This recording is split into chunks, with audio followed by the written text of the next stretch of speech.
tal como lo habíamos prometido, en este comité de crisis tenemos a un amigo, Enrique Sebach. ¿Cómo estás, Enrique? ¿Cómo estás? Bien, muy bien, muy bien. Gracias por llamarme, Carlos. Enrique, la última vez que hablamos debe ser unos 4 meses, es decir, fue antes de las elecciones. Ujú. ¿Hoy estamos mejor o peor? Qué pregunta. Estamos mejor porque las elecciones marcaron un cambio desde el punto de vista de la opinión pública respecto de lo que estaba pasando, le dieron más poder a la oposición, o en todo caso, dado que son elecciones legislativas, limitaron el poder del gobierno para hacer cosas raras, digamos, desde el punto de vista del Congreso y sobre todo de la justicia. Y estamos peor porque, bueno, han pasado 4 meses y los problemas que tenía Argentina hace 4 meses se han agravado, digamos, ¿no? Es decir, ha habido más emisión monetaria para financiar el déficit, se sigue sin arreglar el acuerdo con el fondo, pese al récord de exportaciones del año pasado, el Banco Central prácticamente no tiene reservas, la tasa de inflación sigue rondando entre el 3 y el 4% mensual, dependiendo del mes, y los efectos, digamos, del rebote de la economía, que todavía se están viendo a partir de noviembre, diciembre, enero, se están lentamente, digamos, anestesiando debido a que la falta de dólares está limitando la capacidad de Argentina de crecer. Así que en ese sentido estamos peor. A eso sumale que ha empeorado el escenario internacional, en el sentido de que la Reserva Federal está amenazando, más que amenazando, está casi señalizando que va a empezar a subir las tasas de interés en Estados Unidos, cosa que no es buena nunca para un país deudor y de alto riesgo como la Argentina. Por otro lado tenemos la sequía, que puede empezar a afectar la producción agrícola local.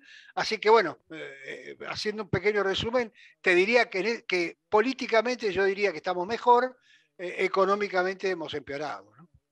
Ahora, Enrique, dijiste algo que mucha gente lo pregunta. Si tuvimos récord de exportaciones el año pasado con un ingreso de dólares absolutamente que no se había dado nunca, eh, ¿por qué el Banco Central no tuvo reservas? ¿A dónde fueron a parar esos dólares?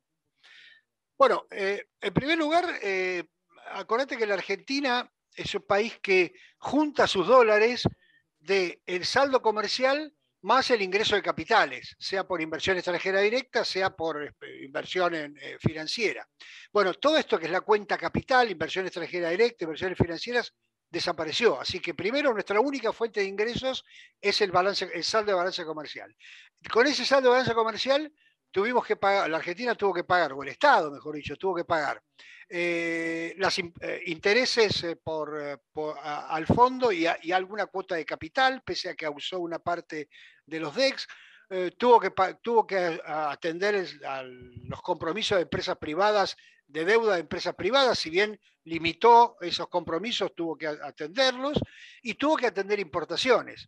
Y para que la Argentina rebote 10% respecto al año anterior, tuvimos récord de importaciones, o sea, récord para lo que es el estándar argentino. O sea, Argentina importó, o mejor dicho, el Banco Central liberó importaciones casi 6.000 millones de dólares por mes en los últimos meses, cuando veníamos importando 4.000, o sea que ahí hubo también un importante crecimiento.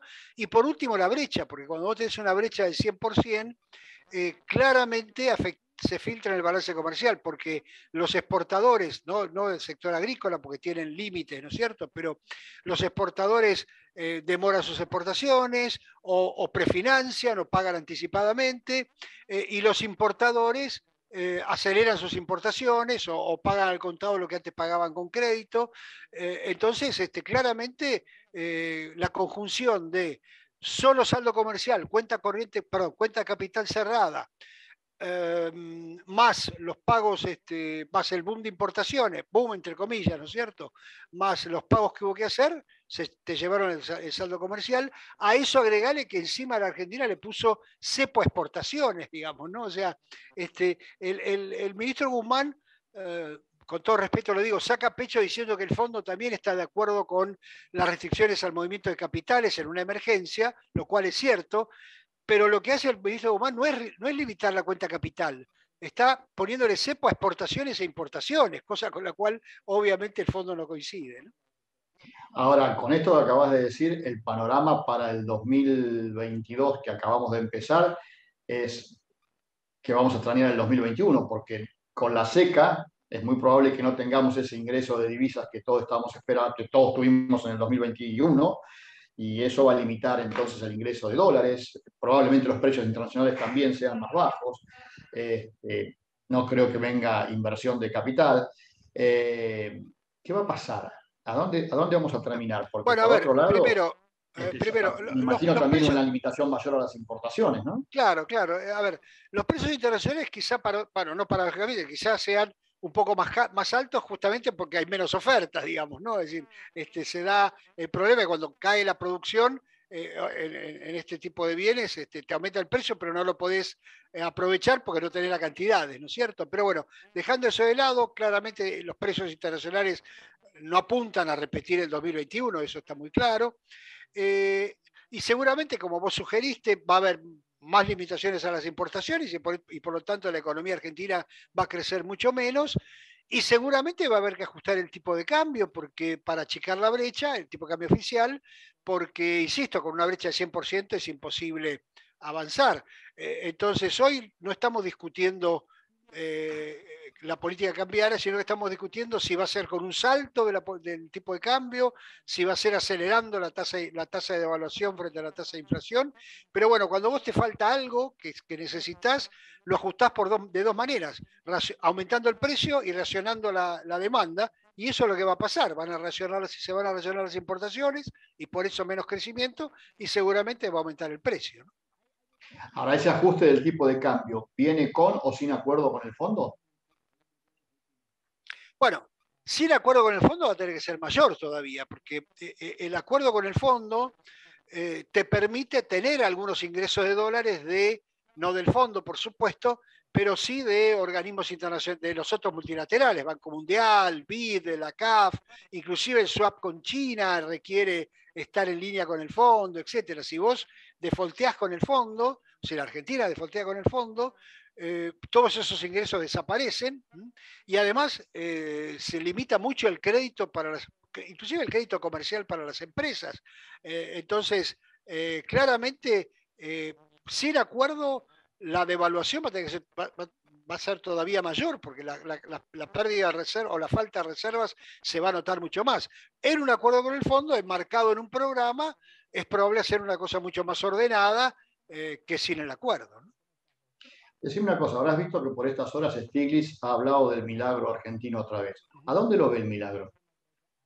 Bueno, yo coincido, ¿no? Que con este gobierno todavía nos hayamos volado por los aires es un milagro, digamos. Así que claramente estamos de acuerdo. Mira, a ver, no me gusta hablar de colegas. Stiglitz mira, es una paradoja porque Stiglitz ganó el premio Nobel por todo su trabajo sobre asimetría de información. O sea, él mostraba, decir, bueno, si hay un sector que tiene menos información que otro en una negociación, vos tenés que facilitarle la situación al que tiene menos información. El caso típico es la garantía de los depósitos bancarios, digamos, ¿no? Si un pequeño ahorrista no puede analizar el balance de un banco, no tiene información, tiene asimetría de información sobre el balance de un banco. Entonces, ¿qué es lo que dice la regulación? Bueno, entonces a los pequeños ahorristas garantizar el depósito, porque no lo podés someter a lo mismo que puede hacer un gran inversor, que puede constatar un consultor como yo y analizar el balance de un banco.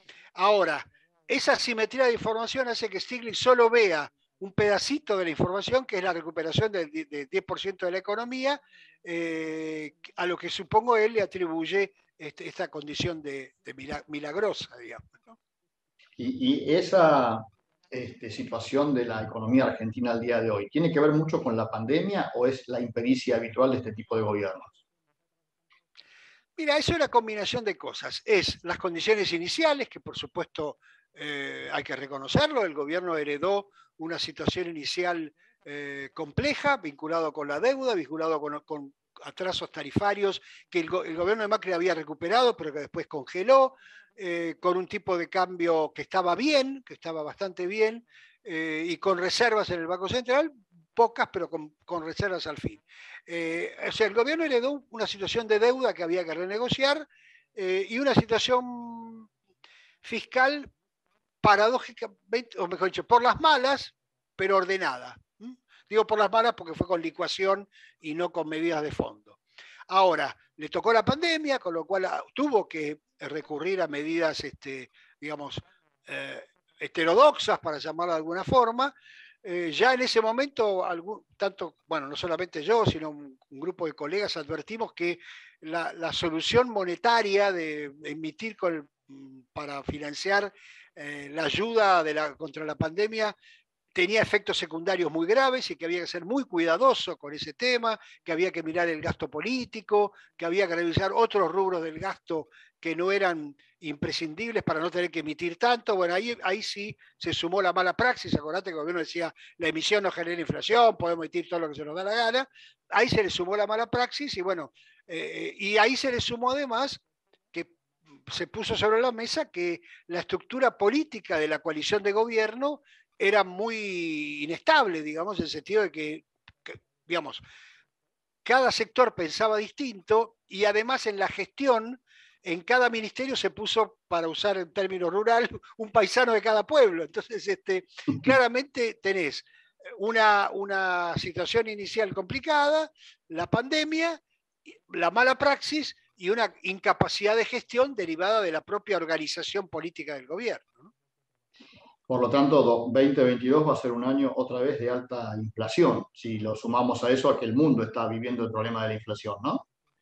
Bueno, otra vez, paradójicamente, la alta inflación es el recurso que tiene el gobierno para cerrar el déficit, digamos, ¿no?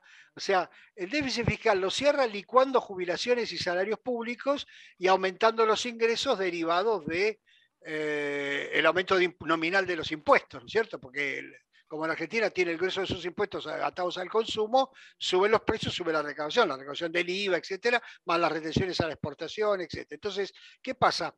Por un lado, la inflación es mala para el gobierno porque le cobra un impuesto muy malo a sus propios votantes, y por otro lado es la forma que tiene el gobierno de cerrar el déficit. Es decir, cuando Guzmán dice hemos sobrecumplido la meta de déficit o le promete al fondo cierto déficit, lo que está prometiendo es que voy a tener la inflación suficiente como para licuar las jubilaciones, licuar los salarios, aumentar los impuestos como para cerrar el déficit. Así que claramente va a ser un año de alta inflación. Casi firmaría el empate si se parece a la inflación del 2021, ¿no? Y en ese sentido, ¿cómo crees que van a reaccionar los sindicatos, por ejemplo, con el tema paritarias? ¿Crees que se van a aguantar en un año en que no hay elecciones? Mirá, a ver, las paritarias, o sea, los sindicatos van a reclamar más aumento, por supuesto, pero lo que hay que entender es que los sindicatos, los empresarios, el gobierno, fija las variables nominales, no las reales. O sea, vos podés discutir, el sindicato puede discutir, bueno, yo quiero 50% de aumento salarial. Y si le dan el 50% de aumento salarial, seguramente la inflación va a ser 60. Y si discutís el aumento de 40, la inflación va a ser 30. En fin, a lo que quiero decir es, la inflación es lo que la economía da. La economía real, la economía fija las variables reales, nosotros los mortales fijamos las variables nominales. Entonces, los sindicatos van a pelear seguramente aumentos salariales, a lo mejor lo que mejor va a conseguir el gobierno es acortar los periodos de negociación. Lo que hacen la alta inflación, a lo mejor no pedís 50, pero decís, bueno, ok, 20, pero dentro de 3 meses nos sentamos de nuevo. 10, pero dentro de 2 meses nos sentamos de nuevo. O sea, vas acortando los periodos de negociación. Lo mismo pasa con los precios o con las negociaciones entre privados. Es decir, como no sabes cuál va a ser la tasa de inflación, para evitarte sorpresas, y bueno, ok, cerramos un precio ahora, pero dentro de 3 meses lo revisamos. Y eso es lo que va a ir pasando, ¿no? Enrique, todos sabemos, porque lo hemos vivido durante muchos años, que este sistema de control de la inflación vía manejo de las importaciones y las exportaciones, control de precios, ha fracasado tradicionalmente en la Argentina. ¿Por qué crees que se insiste? ¿Por qué, la duda mía es por qué los funcionarios se repiten, sabiendo cuáles son sus recetas, y los empresarios de alguna manera terminan avalando este tipo de cosas? Bueno, a ver, los funcionarios, por empezar, hay un tema ideológico detrás, ¿no es cierto? Conceptual que hay que mantener. Segundo, vos sabés que en economía por un ratito podés hacer cualquier cosa, ¿no? Yo siempre doy el mismo ejemplo, lo siento, pero no se me ocurre otro. Vos te tirás del piso 40, por un ratito volás, digamos. ¿no? Y acá lo que pasa es que, por empezar, cuando vos controlás un pequeño subconjunto de precios, que es lo que están haciendo ahora, no estás controlando la inflación. Obviamente la inflación de Argentina es un problema macroeconómico, pero das a entender que estás haciendo algo. Y para aquellos sectores que son más consumidores de esos productos, dicen, bueno, por lo menos el gobierno acá me está defendiendo, me está protegiendo, entre comillas. O sea, la inflación tiene como el sex appeal para un funcionario que puede echarle la responsabilidad a otro, digamos. Es decir, cuando vos legislás un impuesto, el que aumentó el impuesto es el gobierno o el Congreso. Cuando vos cobrás un impuesto como una inflación que no está legislada, el que aumenta el impuesto es el supermercado, el productor, el empresario, qué sé yo. Entonces, todo eso queda en el medio. Y los empresarios, lamentablemente, son tan dependientes hoy de la regulación del Estado, porque te tienen que aprobar una importación, te tienen que aprobar un producto, te tienen que, en fin, son tan dependientes hoy de la regulación pública que son rehenes, me parece, en algunos casos, y en otros casos son, bueno, no tienen la valentía necesaria, pero bueno, uno no le puede pedir a otro lo que tiene que hacer, ¿no? Enrique, la última, porque sé que ya no tenemos más tiempo. Si yo tuviera la posibilidad de decirte, Enrique, vení a ayudarme porque vamos a manejar el país. Vos manejás la economía. Yo manejo el deporte, por ejemplo, no es una cosa así, pero vos la economía. ¿Qué harías? Renunciaría por empezar, digo. A ver, vamos a ponerlo fácil. La Argentina lleva, a ver, desde el año, gracias al boom anterior del precio de los commodities y de la situación internacional, Argentina se dio, entre comillas, el lujo de subir 20 puntos el gasto público en términos de PBI entre el 2013 y el 2020, para usar un número redondo. Eso es infinanciable. Solo es financiable con la soja 700 a 1000 todos los años, y eso no va a pasar, o por lo menos no está pasando.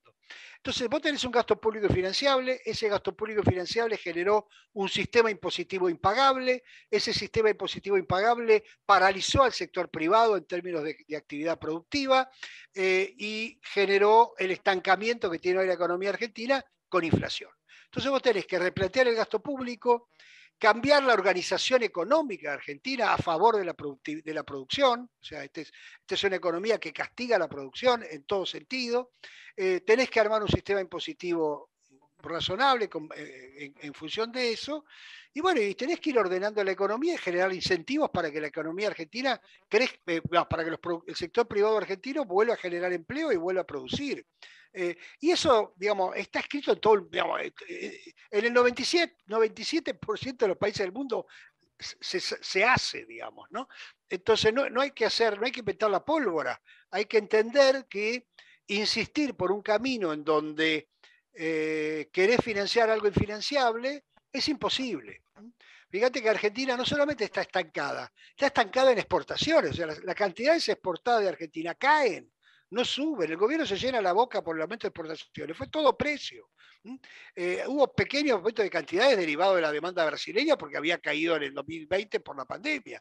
Entonces, Argentina tiene que cambiar su organización económica, sus reglas de juego para favorecer al sector privado, y para eso necesita reformular todo el esquema de gasto que tiene para que funcione. Yo decía el otro día, mirá, si el déficit fiscal fuera a favor del crecimiento, Argentina sería más grande de Estados Unidos, porque hemos tenido déficit fiscal más tiempo de lo que hemos tenido superávit. De hecho, Néstor Kirchner fue el último gobernante que tuvo superávit fiscal en la Argentina, y la Argentina crecía a tasas chinas. O sea, es falso que el déficit fiscal te ayuda a aumentar la demanda. El déficit fiscal redistribuye en Argentina, o sea, le sacás a uno, le das a otro, gastás más en cosas que no tienen que funcionar, le cobrás impuestos a los que producen, con malos impuestos, etcétera, etcétera. Así que hay muchas cosas para hacer. Bueno, la última, te mentí en la anterior. Ahora sí, la última. ¿El problema de la Argentina es más político que económico?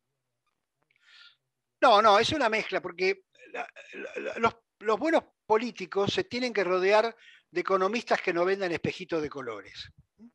Es decir, cuando te pasa lo mismo con el médico, vos siempre vas dando vuelta con los médicos hasta que encontrás el que te dice, no, no hace falta que hagas dieta, digamos, ¿no?